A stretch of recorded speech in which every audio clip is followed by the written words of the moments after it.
Vamos a leer el primer capítulo de la primera carta a los tesalonicenses, del 8 hasta el 10.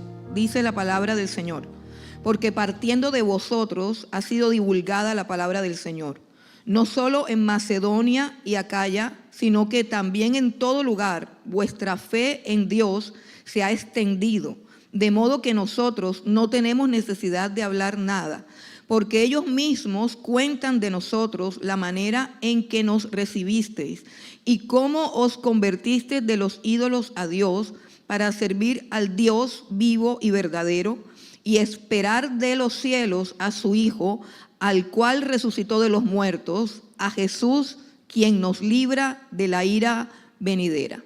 Gloria a Dios. Esta carta es supremamente importante por el tema que ella maneja.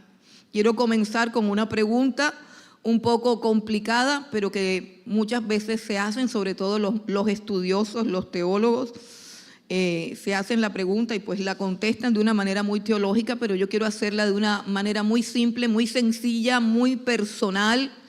Si Jesucristo viniera hoy por su iglesia, ¿tú te irías con Él?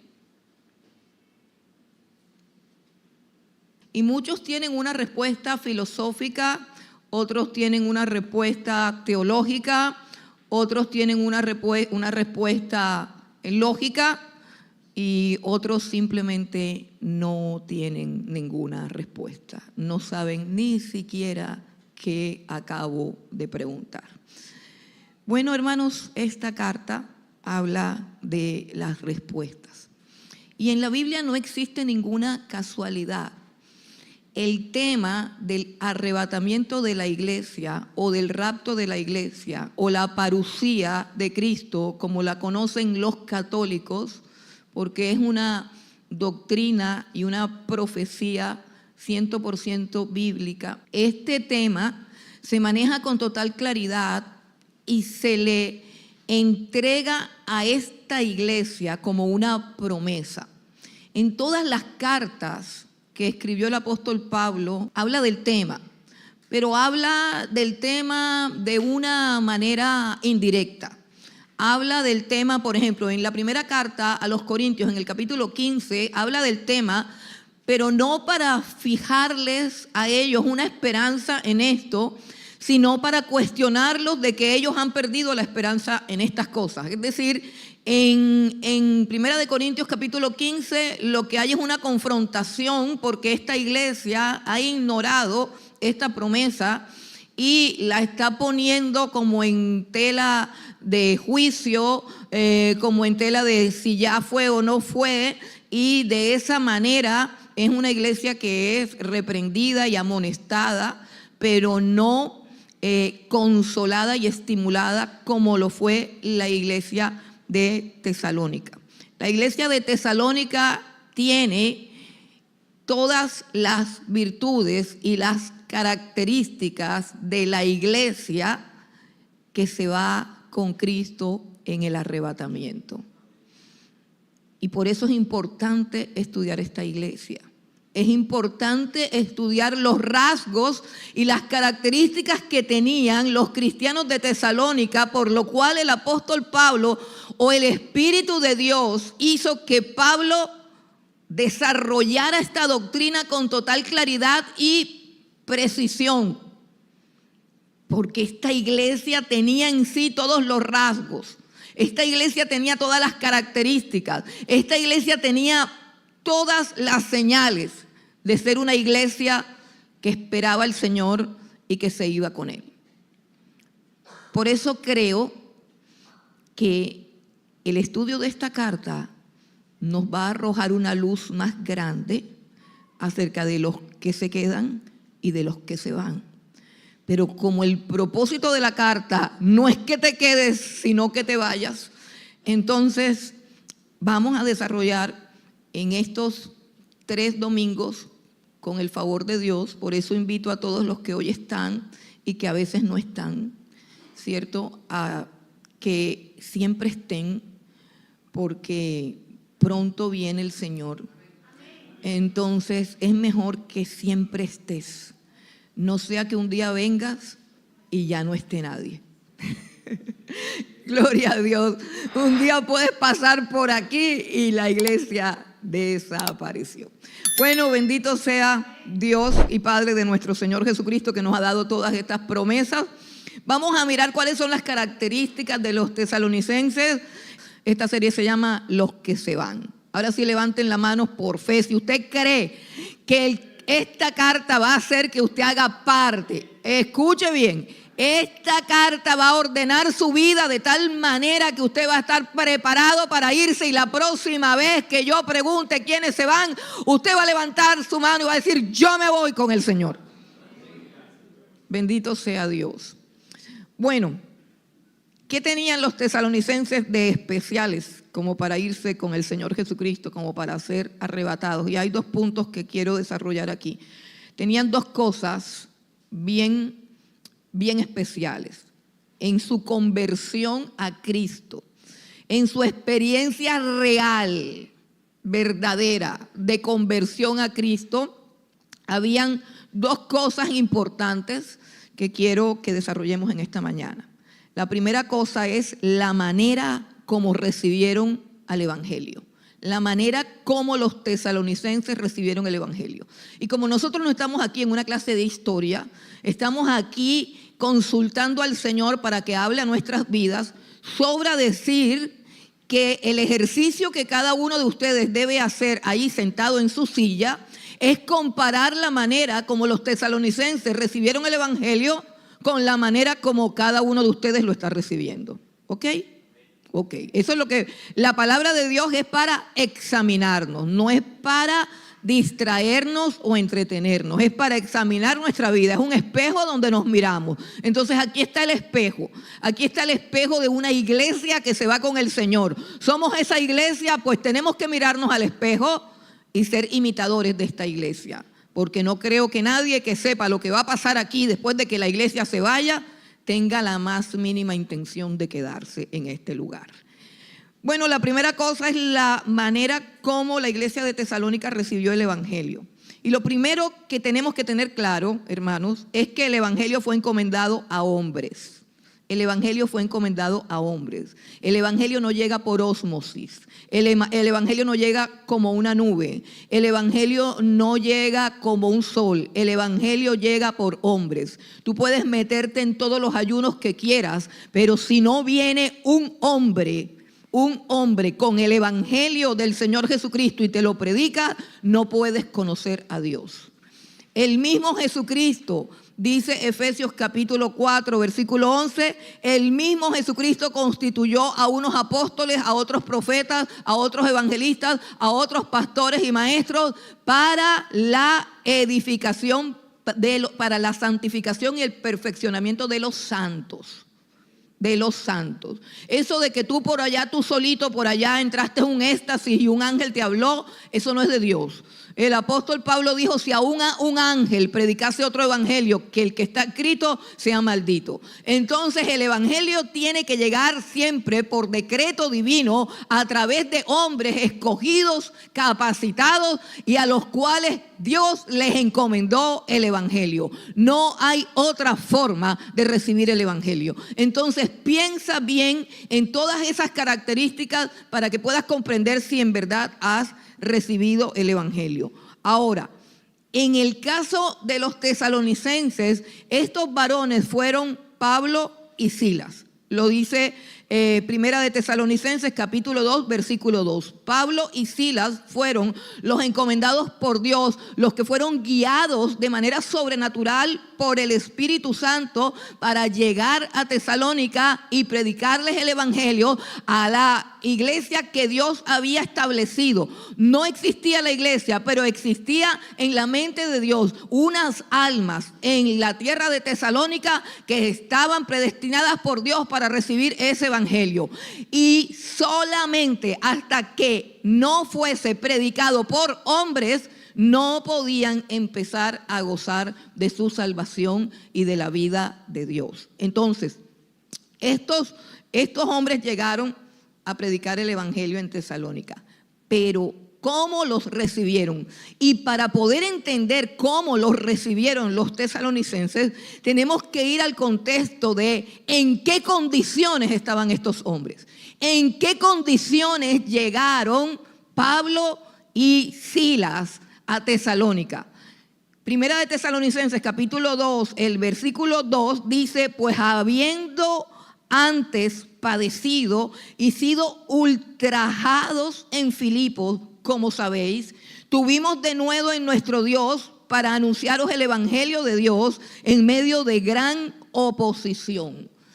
Los hombres que llegaron a Tesalónica con el evangelio del Señor Jesucristo no llegaron en camionetas, no llegaron con guardaespaldas, no llegaron llenos de anillos, no llegaron maquillados, no llegaron ensoberbecidos, no llegaron altivos, no llegaron arrogantes, no llegaron bien vestidos, no llegaron con megáfono, no llegaron con ningún tipo de riqueza. Pablo y Silas llegaron a Tesalónica humillados, vejados, avergonzados, ultrajados. Públicamente los azotaron en Roma, violaron todos sus derechos, los llevaron a lo más profundo de una cárcel donde van los peores delincuentes, y luego los sacaron, y luego que los sacaron también los persiguieron, y llegaron a Tesalónica precisamente en el curso de esa persecución que de manera soberana Dios guió para que terminaran en ese lugar. Así que eran hombres que tenían la espalda ensangrentada, adolorida, pero dice que cobraron ánimo en Dios y que su predicación estaba llena de poder, porque después de una paliza como esa, después de una vergüenza como esa, necesitamos muchísimo poder de Dios y muchísima autoridad de Dios para predicar un evangelio que nos está trayendo tantos problemas y tantas vergüenzas y tanto dolor y tanta humillación. ¿Quiénes han recibido el evangelio en esa condición? Eran sus ministros, los siervos, los que trajeron el evangelio, personas como dice el apóstol Pablo: el sello de mi apostolado está sobre mi cuerpo, yo llevo en mi cuerpo las marcas del Señor Jesucristo. Eran personas que tenían una semejanza a la mansedumbre, a la humildad, a la entereza de corazón. Eran personas sufridas, quebrantadas. ¿Cómo eran las personas que te predicaron el evangelio? ¿O te gusta la gente altiva? ¿Te gusta la gente arrogante? ¿Te gusta la gente que viene de saco, de corbata, de camioneta y con guardaespaldas? ¿Qué tipo de mensajero es el favorito tuyo? El que puedes escuchar, el que sientes que es digno de tomar en serio. ¿Cuál es el mensajero que más te gusta? El que esté bien vestido, el que esté bien arreglado. Parece que los tesalonicenses eran un poquito diferentes a nosotros, porque ellos recibieron el evangelio de hombres que tenían en sus marcas la cruz del Señor Jesucristo. Y por eso es que el apóstol Pablo, asombrado, habla acerca de la manera que nos recibiste. Versículo 9, vamos nuevamente al versículo 9 que leímos. Porque ellos mismos cuentan de nosotros la manera en que nos recibiste. Hermanos, estos hombres, Pablo y Silas, estaban en esas condiciones. Pero eran precisamente esas condiciones las que hacían resplandecer la gloria del evangelio y la gloria de la persona de Jesús. ¿Sabe por qué? Porque todos los sufrimientos, las carencias, las humillaciones, las vergüenzas, las tribulaciones de todos estos hombres contrastaban de tal manera con la pasión, el denuedo, el gozo, la alegría, la fuerza y el coraje con lo que predicaban. De tal manera que la predicación en ese contexto, en esa circunstancia humana, declaraba claramente que el Cristo que estaban predicando era más glorioso que la propia vida. Y de eso se trata el evangelio. Porque ¿de qué sirve que tengas todo aquello que te hace falta? Hablo con los que tienen anhelos y deseos de una casa mejor, un carro mejor, un anillo mejor, un esposo mejor, una esposa mejor, un trabajo mejor, una no sé qué más mejor. Todos aquellos que sienten que como que la felicidad no es plena porque no tienen aquello que desean y que ven que otro tiene.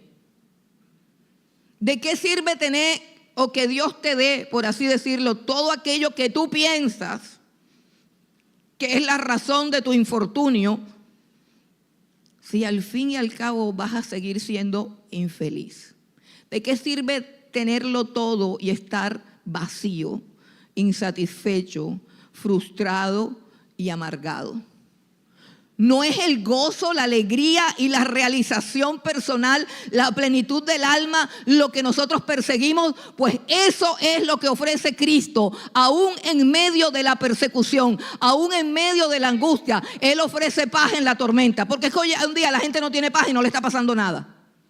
Simplemente no tiene paz. ¿Por qué no tiene paz? Por eso, porque no tiene nada por lo cual vivir. Porque no tiene una razón más alta y más sublime que poseer y tener cosas en esta tierra. Porque no tiene un sentido trascendental para su existencia. Porque no hay un propósito que trascienda su vida y sus necesidades. No hay una causa por la cual vivir. Y por supuesto, cuando uno no tiene una razón válida, alta, sublime, gloriosa y preciosa y poderosa para vivir, tampoco tiene una razón para morir. Pero cuando tenemos una razón para vivir, inmediatamente tenemos también una razón por la cual morir. Y esa es la plenitud que Jesucristo ofrece. No ofrece circunstancias agradables, ofrece vida y plenitud. Cuando dejas a Jesús y vas a buscar otras cosas, ¿qué te da? ¿Qué te llena? Nada. Regresas otra vez con el mismo vacío y con la misma frustración. Jesucristo es pleno en su amor, como es pleno en Dios, como Dios es pleno. ¿Y sabes cuál es la plenitud del Señor Jesucristo? Que Él puede darlo todo cuando ama. Entregó su vida por ti, lo dio todo por ti. La pregunta es, ¿qué estás dando tú? ¿Qué estás dando tú? ¿Qué estás dando tú? ¿Qué estás dando tú al Cristo que estuvo dispuesto a dar su vida por ti? Porque, repito, la plenitud de Jesús, la gloria de Jesús, la excelencia de Jesús, el trono de Jesús, la autoridad de Jesús, la fama de Jesús está determinada por la capacidad que Él tuvo de entregarlo todo e ir a la cruz. Como lo dice Filipenses, que no determinó, que no apreció el ser igual a Dios, no estimó el ser igual a Dios como cosa a la cual aferrarse, sino que se despojó a sí mismo, tomando forma de hombre. Siendo en forma de Dios, toma forma de hombre. Y al asumir la forma de hombre, no se contenta con asumir la debilidad de la humanidad, sino que también de una humanidad de siervo, de esclavo. Y siendo en forma de esclavo, asume la obediencia absoluta, hasta la obediencia de muerte, y no de cualquier muerte, sino de la muerte más humillante, más dolorosa y más vergonzosa. Y por lo que Él se humilló hasta lo sumo, Dios le dio un nombre que está por encima de todo nombre. Y en el nombre de Jesús nos vamos a arrodillar todos, los que le creen y los que no le creen, los que lo aman y los que lo aborrecen. Toda rodilla se doblará y toda lengua confesará que Jesús es el Señor. Por eso Él es pleno. Porque el que poco da, el que poco entrega, siempre está vacío. Siempre está vacío, siempre está amargado, siempre está frustrado, siempre está esclavizado. ¿Qué puedes darle al Señor? ¿Qué puedes darle al Señor? Ahora, no se trata solamente de recibir los mensajeros, sino de cómo reciben la palabra del mensajero. ¿Cómo reciben la palabra del mensajero? ¿Cómo recibes tú la palabra cada domingo, cada miércoles, no sé, cada devocional? ¿Cómo recibes tú la palabra? Bueno, ¿cómo la recibieron los tesalonicenses. En el capítulo 2, el versículo 13, dice algo muy importante. Capítulo 2, versículo 13, dice Pablo: por lo cual también nosotros sin cesar damos gracias a Dios de que cuando recibisteis la palabra de Dios que oísteis de nosotros, la recibisteis no como palabra de hombres, sino según es en verdad la palabra de Dios, la cual actúa en vosotros los creyentes. Uno de los problemas más graves que tienen las personas y que no les permite crecer es que no ven a Dios, solamente ven el mensajero, solamente ven el mensajero. No saben discernir entre el mensaje y el mensajero. No saben discernir entre lo humano y lo divino. Hay gente que piensa que el mensajero tiene el mismo carácter del mensaje y luego crucifican al mensajero porque se dan cuenta que siempre el mensaje es más grande que el mensajero. Hermanos, el mensajero es débil, pero el evangelio es poder de Dios para salvar a toda criatura. El mensajero es imperfecto, pero la ley del Señor es perfecta y convierte el alma. El mensajero es infiel, pero los testimonios del Señor son fieles y hacen sabios al sencillo, dice el Salmo 19. El mensajero es impuro, pero los preceptos del Señor son puros, que alumbran los ojos. Hermano, no distinguir entre la palabra que predica el mensajero y las debilidades del mensajero es la estrategia de Satanás para anular el poder de Dios que actúa en ti. Por eso, una de las inclinaciones favoritas de Satanás es hacer que el mensajero sea cuestionado, criticado, difamado, arrastrado, porque de esa manera anula el mensaje que tiene el mensajero, el cual no es del mensajero, sino de Dios, y el cual ha sido dado para nuestra transformación, liberación, sanación, perfeccionamiento y por supuesto la salvación. Hermanos, ellos sabían que la palabra no era ni de Pablo ni de Silas. Ellos sabían que era palabra de Dios. Y yo te pregunto, si Dios te habla, ¿de qué manera tú escuchas? Si tú sabes que el mensajero es simplemente un mensajero, ¿sí? Imagínate el cartero cuando había cartas en esta tierra. El cartero te traía una carta y el cartero tocaba el timbre en una bicicleta. Daba como emoción, no sé si se acuerdan de aquellos tiempos. Uno cogía la cartica, ¿cierto? Que tenía un borde de rayitas azulitas con rojo, ¿cierto? Y uno rompía esa carta ahí por donde fuera para ver qué decía, ¿cierto? Con una emoción de que alguien me había escrito. Y a uno no le importaba el mensajero. Pues los tesalonicenses recibieron el mensaje con esa emoción, con esa reverencia, con ese respeto, con ese temor reverente, porque estaba hablando Dios y no los hombres. Y esa es la fe que Dios quiere que tengamos. Fe en su palabra, fe en su poder, hambre y sed de la palabra de Dios, sin importar el mensajero, sin importar el mensajero. Ahora, eso no quiere decir que el mensajero no pueda contaminar el mensaje. Claro, ya lo vimos. El mensaje de la cruz estaba fiel y decorosamente adornado por la vida de hombres que vivían el evangelio. Pero a veces el evangelio está mal decorado por hombres llenos de arrogancia, avaricia y lujuria.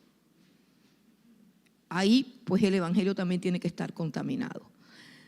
Pero era un evangelio puro, era un evangelio limpio y era un evangelio portado por gente de verdad convertida al Señor Jesucristo y que vivía de manera personal y sincera el evangelio.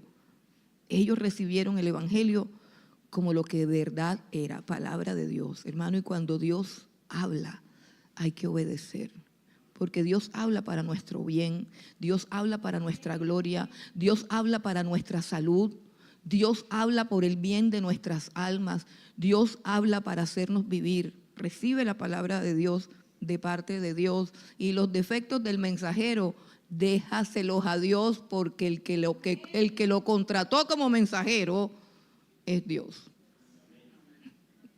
Así que la vida del mensajero va a ser juzgada por Dios. No te preocupes en juzgar el mensajero, preocúpate por el mensaje, porque el mensaje te va a juzgar a ti independientemente del mensajero, hermano. La segunda cosa es por la manera como ellos respondieron a este evangelio. O sea, la primera cosa es cómo lo recibieron. ¿Cómo recibes tú el evangelio? ¿Cómo recibieron a los hombres que portaban el evangelio? ¿Cómo recibieron la palabra de Dios como verdaderamente era palabra de Dios? Pero ahora, ¿qué pasó con lo que recibieron? Tú puedes recibir un regalo, tú puedes recibir una carta, tú puedes recibir un libro y puedes recibirlo con la sonrisa de oreja a oreja, con gratitud, con amabilidad, con asombro, con humildad. Pero ¿qué va a pasar después con la carta? ¿Qué va a pasar después con el libro? ¿Qué va a pasar con el contenido de la carta? ¿Qué va a pasar con las cosas que dice la carta? ¿Qué va a suceder con la información, petición, promesa, lo que contenga la carta? ¿Qué vas a hacer con eso? Eso es otra cosa. Entonces vamos a mirar 3 aspectos de la respuesta de los tesalonicenses a la palabra del Señor. Y dice que lo primero que hicieron fue que se convirtieron de los ídolos a Dios. Lo primero que sucedió cuando recibieron el evangelio fue que se convirtieron de los ídolos. Se convirtieron de los ídolos. ¿Qué es un ídolo? Un ídolo es algo en lo cual tú colocas tu confianza. Es algo que ocupa el lugar más importante de tu vida, de tu mente y de tu corazón. Un ídolo es aquello a lo cual tú le das un valor, le das una preeminencia en tu vida, le das una importancia, le das una honra y sobre todo le das mucho tiempo. Eso es un ídolo.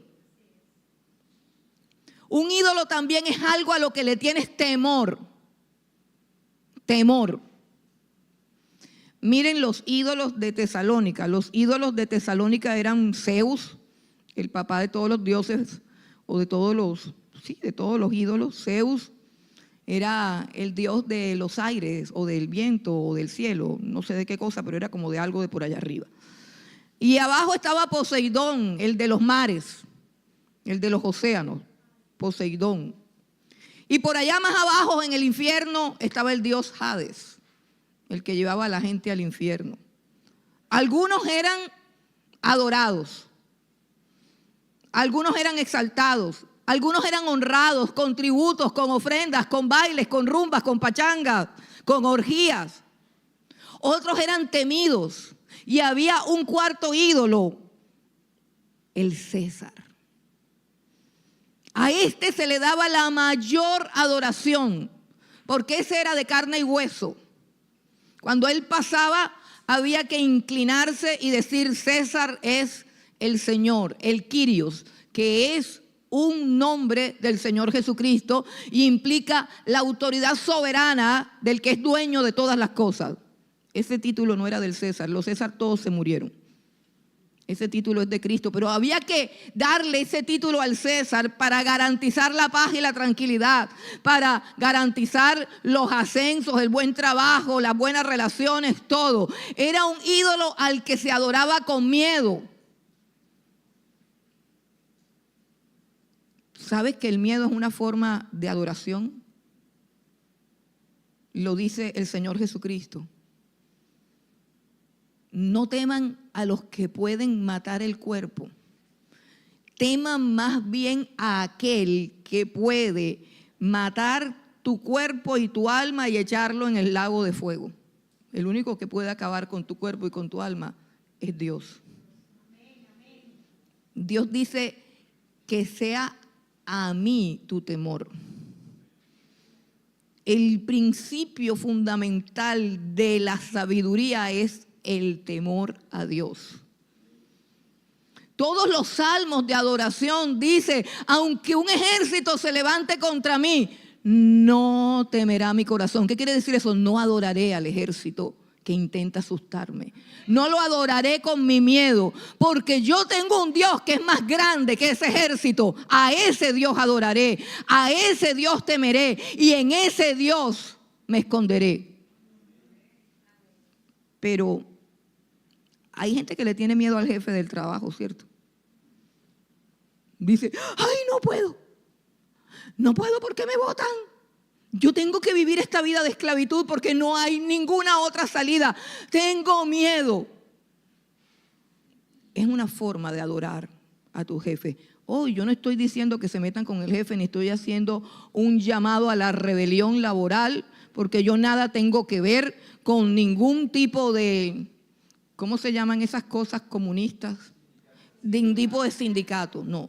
Yo estoy hablando del miedo cuando en tu trabajo te imponen, te obligan y te hacen creer que le debes la vida y debes servir a la empresa como quien le sirve a un Dios. Y no hay otro camino. No, porque tú estás puesto en un trabajo donde debes honrar a Dios. ¿Sabes cómo? Llegando temprano, no chismoseando, no hablando mal del jefe, no quejándote del sueldo, no robándote las cosas de la empresa, trabajando con excelencia. Así debe ser honrado el Señor Jesucristo en toda empresa donde Dios los ponga. Pero no debe ser honrado teniéndole miedo al jefe. Eso no honra a Dios. Dios es grande y poderoso. Dios es más grande y poderoso. Dios es el que quita y pone reyes. El temor es una forma de adoración. Y ellos dejaron de adorar al César cuando conocieron a Jesucristo y perdieron todo temor. Perdieron todo temor. Oiga, no perdieron el respeto, perdieron el temor. Las autoridades deben ser respetadas, pero no deben ser temidas. Deben ser respetadas, mas no deben ser temidas. El temor no debe marcar nuestra vida. Ningún tipo de temor a ninguna cosa. El Señor es mi ayudador, dice Hebreos. No temeré lo que me pueda hacer el hombre. No temeré lo que me pueda hacer el hombre. Cuando hay una conversión genuina, siempre hay un ídolo al que darle la espalda. Si tú quieres saber si te has convertido o no te has convertido, tienes que identificar tus ídolos, las cosas que tú dices, no, yo esto no lo suelto, esto es lo mío. Primero mi carrera, primero mis hijos, primero mi esposo, primero mi matrimonio, no, hermano, primero es Cristo. Primero es Cristo, después viene el matrimonio, después vienen los hijos, después viene la carrera, etcétera, etcétera. No, primero esto, primero no, hermano, primero Dios. Ídolo es todo aquello en lo cual confías, es todo aquello a lo cual le tienes miedo. Revisa, porque hay un mandamiento en Éxodo 20 que expresa el corazón de Dios y que dice: yo soy Jehová tu Dios que te sacó de la tierra de Egipto. En otras palabras, yo soy el Señor tu Dios que te sacó de la inmundicia, del pecado, de la muerte, de la esclavitud. Yo te saqué de allí. No tendrás dioses ajenos delante de mí. O sea, tú no vendrás aquí a adorar al nombre santo del Señor y al mismo tiempo poner tu confianza y compartir tus afectos con otros dioses. Cualquiera, dice Jesús, cualquiera que pone su mano en el arado y mira hacia atrás no es digno de mí. Cualquiera que no aborrece a su padre, a su madre, a sus hijos y aún todo lo que tiene, no es digno de mí. No puede ser mi discípulo. Es lo que dice el Señor. Si crees que lo digo yo, eso me queda grande. Estás confundiendo el mensajero con el mensaje. No lo digo yo, lo dice el Señor. Ellos se convirtieron de los ídolos. Ellos se convirtieron de los ídolos. ¿Cuál es tu ídolo? ¿Cuál es tu ídolo? ¿Cuál es el ídolo que dejaste? Escucha, si no tienes respuesta es porque no te has convertido. Y estamos aquí haciendo un llamado a que te vuelvas al Señor Jesucristo. La voluntad del Señor es que Jesucristo sea el centro de su vida, de tu vida, de la vida de todo. El centro. Dios ha diseñado todo para que entiendas que la armonía tiene que ver con tener un centro. La armonía de una célula tiene que ver con que el núcleo está en la mitad. La armonía de los planetas tiene que ver con que el sol está en la mitad. En el centro debe estar alguien que sea digno de estar en el centro, porque si no, todo se turba. Cuando tienes a tus hijos en el centro, tus hijos se corrompen. Cuando tienes a tu marido en el centro de tu vida, tu marido te engaña. Aló.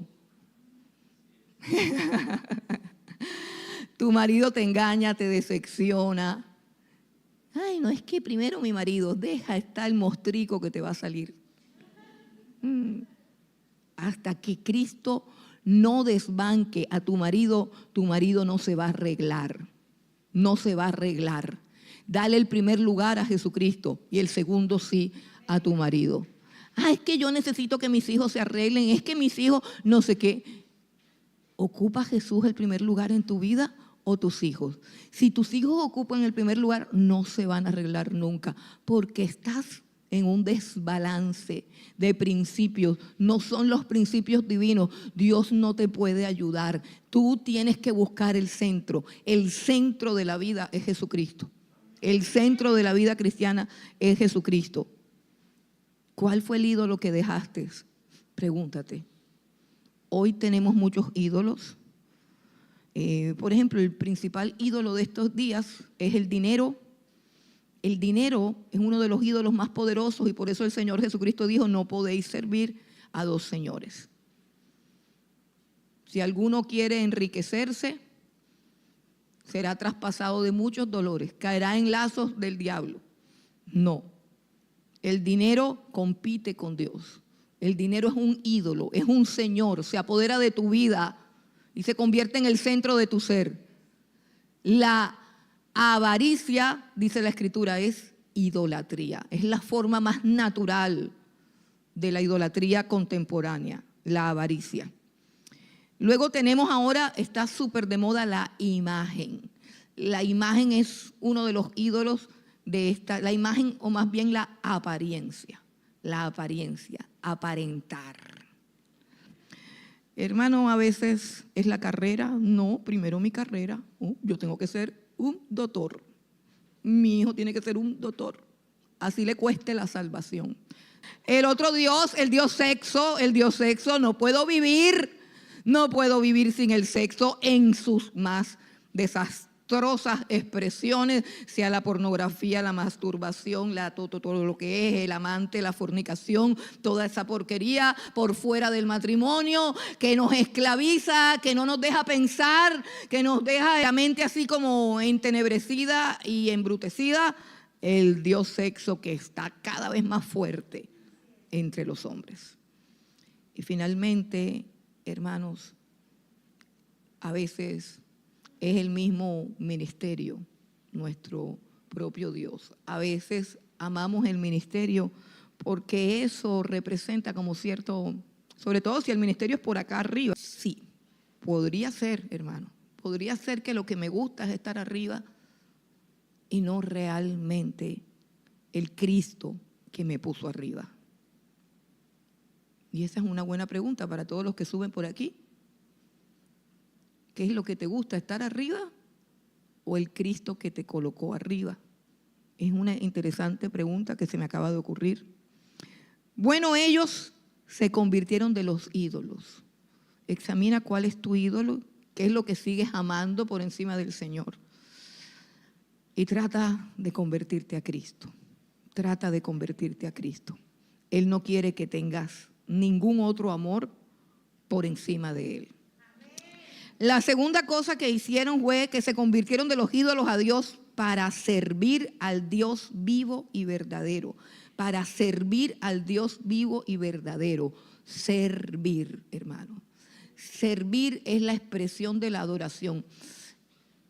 En el Antiguo Testamento, la palabra adoración se refiere a lo que se ofrece, es decir, como al sacrificio, a lo que uno trae. Entonces, en ese contexto, la adoración sería la manera como cantas, la manera como adoras, la puntualidad con la que entras al santuario de Dios, la puntualidad, la reverencia, la actitud que tienes el domingo por la mañana, la ofrenda que preparaste en tu casa con amor, con alegría, con gratitud. Todo eso vendría a ser parte de una ofrenda, de un perfume grato que Dios recibiría en los cielos con mucha, mucha alegría. Pregúntate si todas esas cosas hacen parte de lo que tú le ofreces al Señor. Ese era el concepto en el Antiguo Testamento. En el Nuevo Testamento la palabra adoración era un griego latreia, que es lo mismo que servicio. Entonces hay gente que, por ejemplo, dice, yo no puedo estar moviendo este aparato porque yo tengo que meterme en la adoración. Hermano, mover el aparato, o sea, mover la cosa esta, la diapositiva, controlar el sonido y controlar todas esas cosas, si lo estás haciendo para Dios, es exactamente lo mismo que cantar, es exactamente lo mismo que adorar, es adoración, porque gracias a lo que tú haces, los demás pueden cantar. Es una expresión diferente, pero la manera como tú la haces es lo que demuestra que eres un adorador, porque hay mucho más sacrificio entre alguien que se priva de pronto de cantar, de olvidarse de esta tierra, de subir allá a los cielos, por allá, de entrar en un estado así como de trance, que estar concentrado haciendo un trabajo. Hay más sacrificio y más valor en eso, porque estás sirviéndole a los demás, no a ti mismo ni a tu propia alma. Pero depende de cómo lo haces, hermano. Depende de cómo tú sirves a Dios. El apóstol Pablo, cuando hablaba de su servicio a Dios, que básicamente el apóstol Pablo es un apóstol y básicamente su servicio es predicar. Fue escogido para predicar, capacitado para predicar, elegido para predicar, puesto para predicar. Y él dice, ay de mí si no predico. O sea, ay de mí si no predico. O sea, lo mínimo que puede hacer un predicador es predicar. De allí aquella parábola del siervo inútil. El siervo inútil es aquel siervo que hace lo que le toca hacer. Eso es lo que es un siervo inútil. Un siervo inútil es aquel que hace lo que le toca hacer. O sea, que si tú sabes cantar y cantas, voy a repetir algo, no es ninguna gracia que cantes. Más bien, hay de ti si no cantas. Si tú sabes predicar y predicas, hay de ti como no prediques. Si tú sabes hacer lo que sea que Dios te lo dio para hacer, es tu deber hacerlo. Ay de ti si no lo haces, porque el Señor te dio esa capacidad, porque el Señor te dio esa asignación y porque tienes que responderle ante el tribunal de Cristo por haber cumplido con tu deber. Pero hasta allí, hasta el momento en que tú cumples con tu deber, no eres más que un siervo inútil. Eso es lo que Jesús dice. Siervos inútiles son porque lo que tenían que hacer, eso hicieran. Eso es todo lo que vas a recibir. Óyeme bien, lo dice el Señor. O sea, cuando tú llegues allá y digas, Señor, como tú me diste buena voz, yo canté. Después llega el otro, el guitarrista, y dice, bueno, Señor, como yo tenía habilidad para la música, yo toqué la guitarra. Sigue. Señor, como yo lo único que sabía era barrer y trapear, yo barré y trapeé. Listo, siga. Todos ustedes son siervos inútiles. ¿Por qué? Porque solamente hicieron lo que les tocaba hacer. ¿Dónde vienen las coronas? ¿Dónde vienen las coronas? En el cómo. ¿Cómo predicaste? ¿Cómo cantaste? ¿Cómo tocaste la batería? ¿Cómo tocaste la guitarra? ¿Cómo trapeaste el piso? ¿Cómo limpiaste el baño? ¿Qué había en tu corazón cuando lo hacías? ¿Llegabas con un trozo de cara y con una rabia? llegabas corriendo, pateando. Maestras de escuela dominical, nadie las ve. Eso es como un reino allá, pero los resultados se ven. En los niños se ven. Tú oras por esos niños, tú preparas la clase, tú llegas con alegría, tú llegas con gozo o te quejas. Ay, hoy me toca niños, me toca la cafetería, me toca el no sé qué, me toca. Todo lo que empiece por me toca, es la pérdida de un galardón. Me toca. No, hermano. ¿Qué tal que Jesús venga y nos diga, es que me tocó morir por ti? Es que me tocó perdonarte 896 millones de veces. Me tocó perdonarte, me tocó soportarte, me tocó cerrar los oídos a lo que pensabas, me tocó cerrar los ojos a lo que hacías. Me tocó aceptarte, me tocó derramar la sangre por ti, me tocó soportar latigazos por ti mientras yo veía quién tú eres y lo que tú hacías. Me tocó. La Biblia no dice me tocó. La Biblia dice de tal manera te amó Dios que te ha dado a su Hijo Jesucristo para que creas en Él. Para que creas en Él y tengas vida. Para que no te pierdas. Y no le tocó. Le plació.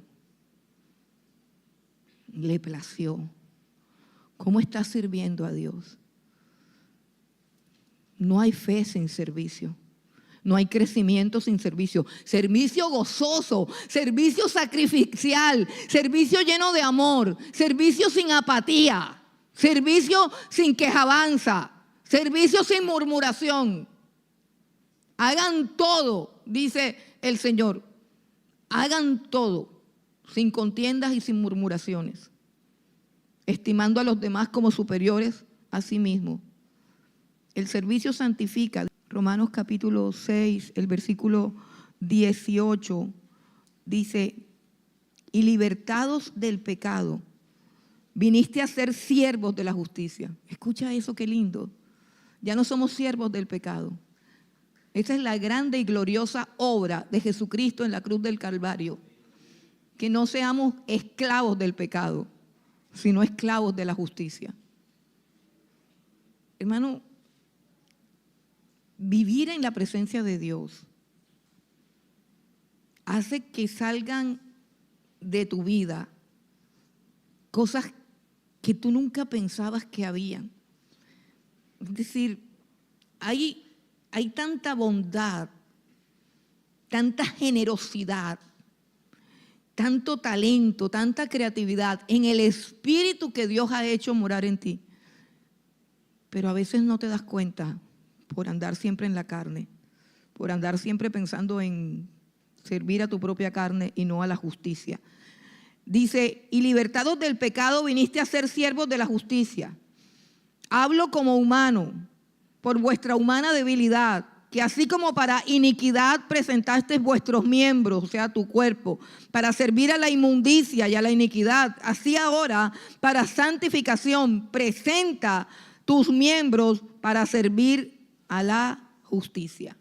Presenta tu cuerpo para servir a la justicia. Dice presenta, es decir, ponte disponible para el servicio de la justicia.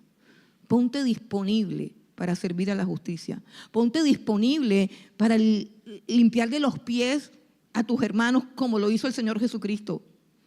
Que estés disponible a quitarte la túnica con gozo, con alegría y servir a la primera oportunidad.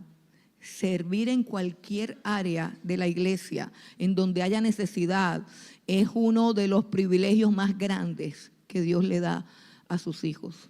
En cualquier área de la iglesia. Esto no es factor X, no estamos en búsqueda de talentos, estamos en búsqueda de siervos. Sirvieron al Dios vivo y verdadero. Sigamos con las características de los tesalonicenses y viene la tercera, que es una de las más importantes, que es el centro de la carta. Aquí está el tema central de la carta. En la tercera característica de cómo respondieron al Evangelio los tesalonicenses. Versículo 10.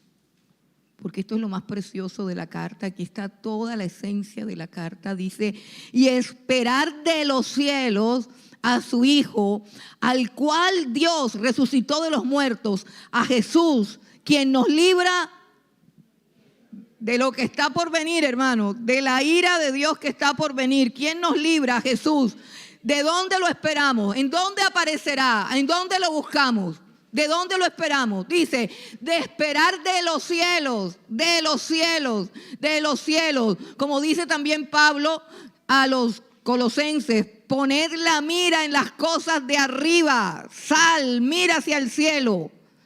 O como le dijeron los ángeles a sus discípulos cuando Jesús ascendió a los cielos.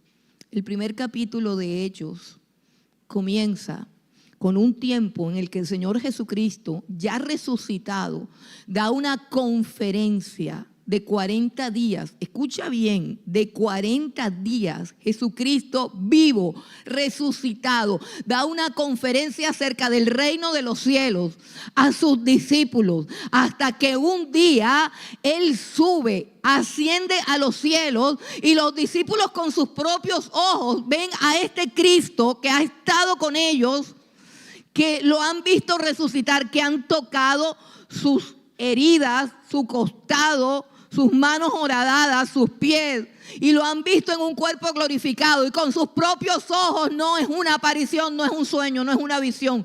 Con sus propios ojos ven a Jesús subir al cielo hasta que unas nubes lo ocultan y ellos se quedan mirando las nubes y aparecen unos ángeles que les dicen: varones galileos, ¿qué hacéis mirando al cielo? Este mismo Jesús que fue tomado de ustedes hacia el cielo, asimismo como le habéis visto subir, asimismo ha de regresar. Jesús ha de regresar de los cielos. Y a partir de allí, cada creyente, cada día, cada momento, cada segundo, debe mirar al cielo, de donde aparecerá Cristo, quizás en muy poco tiempo. Esperar de los cielos al Señor Jesucristo implica quitar la mirada de las cosas de este mundo.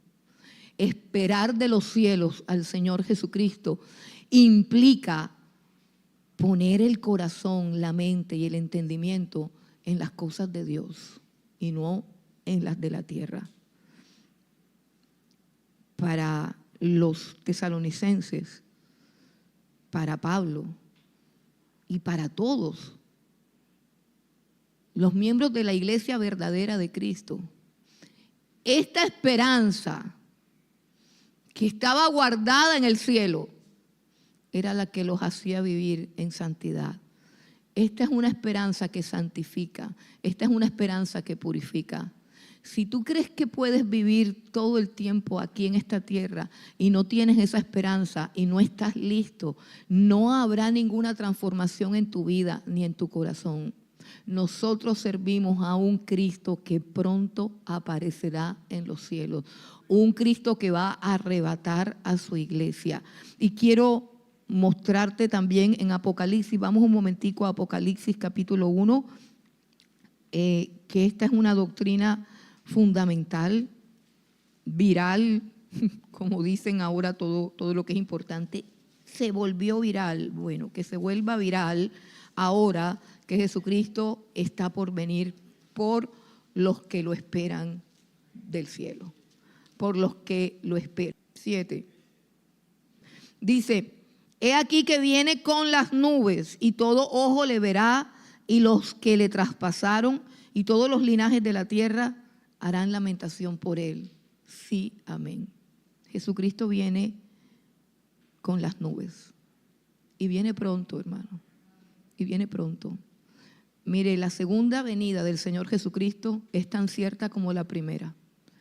Si tú estás aquí porque has creído en la primera venida de Cristo, yo quiero decirte que si tú no sabes, no entiendes y no te estás preparando para la segunda, tu fe es incompleta. Porque Él vino por primera vez, escucha bien, para terminar con el pecado. Pero la segunda vez vendrá para establecer su reino de justicia. Así que Jesús viene por todo aquel que ha terminado con el pecado. No viene por los que están negociando con el pecado. No viene por los que están acolitando el pecado. No. La iglesia que se va no es pecadora. La iglesia que se va no es idólatra. La iglesia que se va no murmura de los mensajeros. No. Jesús viene de manera visible y en gloria. Ven conmigo al final del Apocalipsis, porque probablemente nos estemos acercando también a ese final y algunos no se han dado cuenta, los que siguen las señales sí. Dice Apocalipsis 22, del 12 al 13, dice: he aquí yo vengo pronto, está hablando Jesús, he aquí yo vengo pronto y mi galardón conmigo para recompensar a cada uno según sea su obra. Yo soy el alfa y la omega, el principio y el fin, el primero y el último. Escucha, hubo un primero y hubo un último. El mundo no es cíclico. O sea, la historia de la humanidad no es cíclica, o sea, un círculo que se repite. No, la historia es lineal. Hay un principio y hay un fin. El fin está relatado en las Escrituras y está comprobado por la historia y el momento contemporáneo que estamos viviendo.